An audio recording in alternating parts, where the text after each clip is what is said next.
Morning, Dan and Amy. November jobs number 155,000 new jobs in November.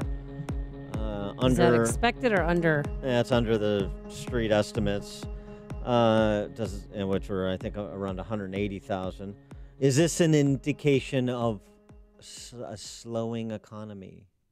Are we headed to slow growth, not the robust growth we've enjoyed the last few quarters? Are we... will that be exacerbated by an ongoing trade war, both in terms of rhetoric as well as tariffs with China? For answers to these and many other questions, we're pleased to be joined again by Scott the Cow Guy Shellady, Fox Business contributor. Scott, thanks for joining us. Appreciate it. Good morning. Good morning. So, we in for another wild ride on Wall Street today? Well, it's going to sound crazy, but this number probably will actually calm nerves on Wall Street. If we would have seen a real strong jobs number, that would have been, people's imaginations would have got ahead of themselves about more rate hikes, and that would have sent the stock market a lot lower. But even now, in the pre-market open, we've seen it strengthen up here to open maybe up a little bit higher on the day, just because of that miss on the expectations. And expectations are a load of baloney anyway. But when the expectation was more like almost 200,000, 198,000, at part 55. They're going to say, hey, maybe we take that, put out the gas pedal when it comes to interest rate hikes. So that's gotten Wall Street kind of settled down a little bit this morning. Well, but yesterday, though, so the Dow closed down 79 points, but it was whiplash. It was up and down. What slowed it down? Was it that the Federal Reserve said that they're not going to touch interest rates? Well, excuse du jour, right? Hey, Scott, we're having a little bit of trouble hearing you. Can you talk into your phone?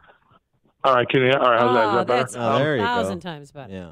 The excuse of the day is going to be a Wall Street Journal report yesterday that said the Fed was aware of what's been happening out there, and they might have to take a wait and see when it comes to interest rate hikes, especially now in this month. So that really turned things around, and that was why you saw the 700-point comeback.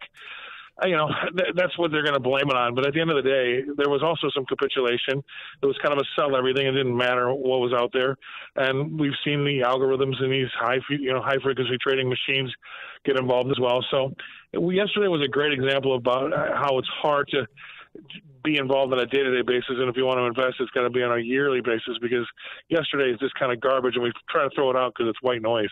Yeah, I don't want to live and die with the Dow each day, but you do look for direction, and so you have some countervailing signals this week. One is Trump's pronouncement that I am a tariff man, cuckoo, cuckoo.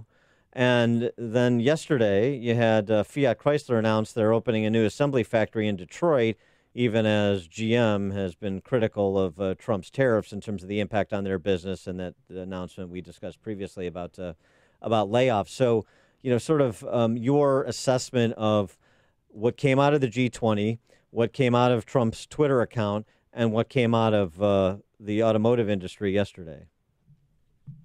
I fully expect Trump to stay with his hard line. I don't think he'll back up. But there's been something that came out yesterday that nobody's picked up yet.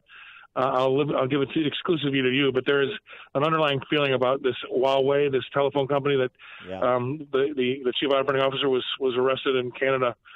There is a feeling that is China giving Trump a win, so that there may be some sort of deal when it comes to the tariffs, because in doing so, they get rid of a problem company. It's also a very wealthy landed gentry family in China, which would get rid of them as well, give Xi more power.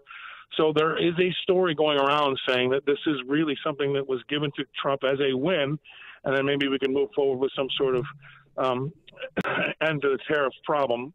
Number two is, we're not going to have a recession if we keep seeing corporate earnings okay, right? They can slow down, but they're still earning, right? We always kind of confuse a slowdown with they're not negative, they're not losing money, they're just not making as much. And if that's the case, we won't see a recession next year.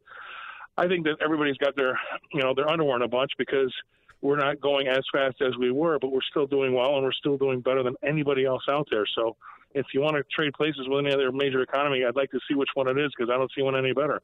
And so you don't see one in 2020? A recession? Well, that now you're asking me to be like the Fed, and the Fed, every time they try to think about anything 3 to 6 months out, has always been wrong.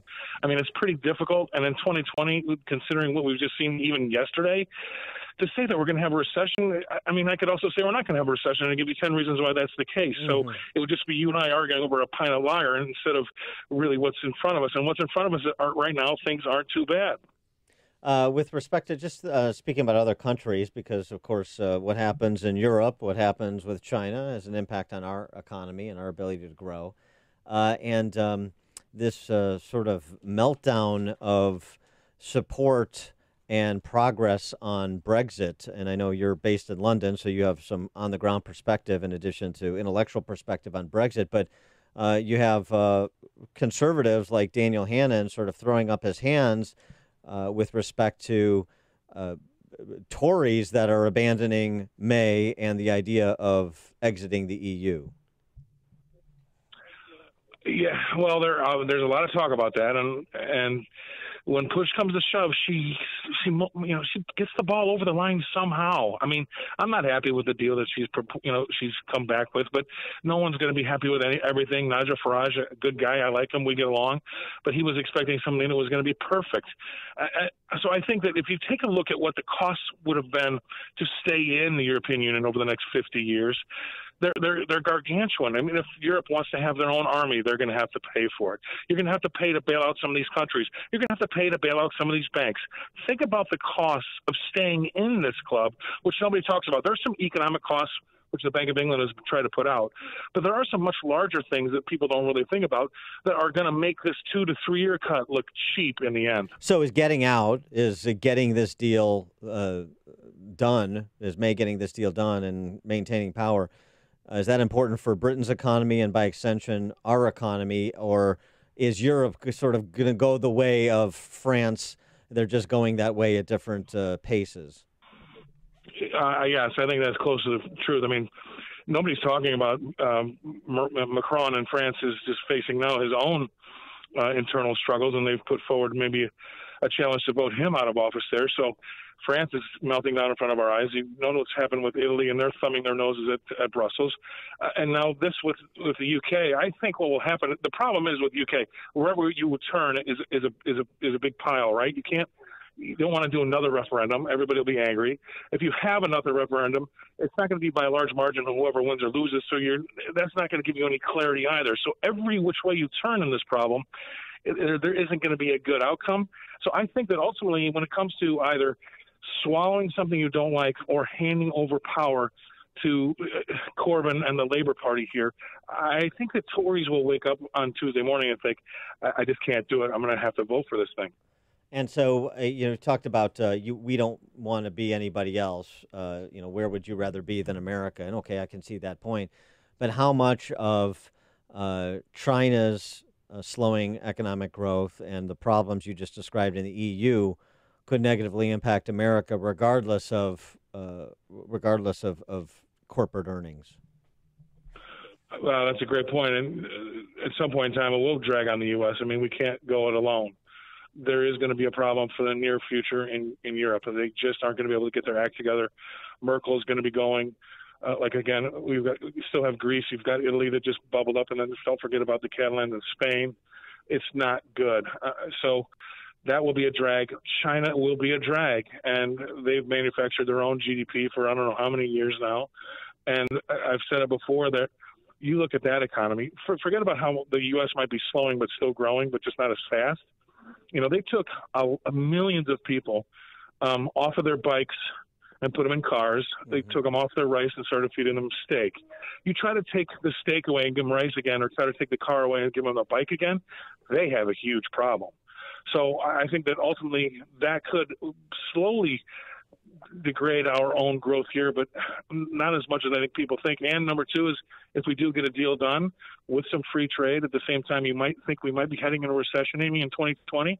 What does the stock market do if we don't raise interest rates like we think and we get a deal done with China? So there are some things that could really still, propel us higher. Right, and this is sort of the question, right, is the idea of replacing steak with rice, does that deleverage China faster than announcements by GM here of laying off 14,000 people and shuttering plants deleverages Trump? Well, I mean, that's the naughty question right there, because you want to get in a fight with a guy that's willing to sacrifice 30 million of his people to get his point across. Yeah, exactly. That's Xi, right? That's the problem. So we're in a fight with a guy that just doesn't care and doesn't care about has anything to lose. But maybe the general. The big economies around the world will help cajole him that way. And we know that that's Trump's number one goal, is to change the way we trade with China around the world. And he wants to get this coalition of the old NATO, Europe, and Japan to force China's hand and make things fair again. And I don't think anybody's really going against that, but it's just, how do you get that done at the same time your economy may be slowing because China's is going down? And he's got a lot on his plate. He is Scott the Cow Guy Shellady. Moo. Fox Business contributor. Scott, thanks for joining thought us. I'd Scott. hear you do Appreciate that. it. Yeah. All right. Have a good weekend, guys. Thanks, Playing Scott. with his udders. Thanks so much. And he joined us. Oh, boy. I'm an Iowa farm girl. And he joined us on our turnkey.pro answer line. You're listening.